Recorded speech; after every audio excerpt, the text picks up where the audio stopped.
राष्ट्रवादी काँग्रेस पक्ष अजित पवारांचाच आयोगापाठोपाठ राहुल नार्वेकरांचाही अजित पवारांच्या बाजूने निकाल, तर दोन्ही बाजूंचे आमदार अपात्र नाही।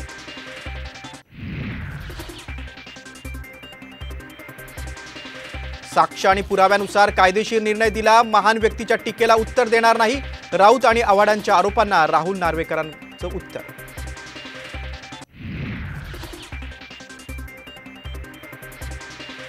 भाजपच्या तिन्ही उमेदवारांनी भरला राज्यसभा उमेदवारी अर्ज, तिन्ही उमेदवार राज्यसभेवर जाणार असल्याचं जवळपास निश्चित।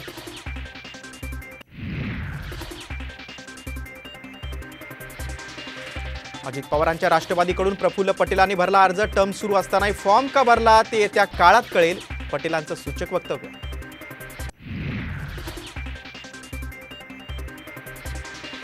मवियाचे उमेदवार चंद्रकांत हंडोर यांनी भरला राज्यसभेसाठी उमेदवारी अर्ज, अजय चौधरी आणि जितेंद्र आव्हाडांच्या उपस्थितीत अर्ज भरत शक्ती प्रदर्शन।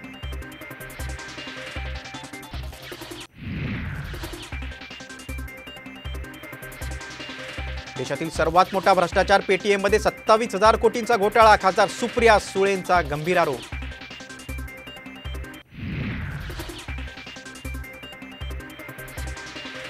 राज्यातील प्रकल्प गुजरातला जात असताना शिंदे दाढीला हात लावून उत्तर देतात, शिंदेंची नक्कल करत आमदार आदित्य ठाकरेंनी काढला चिमटा।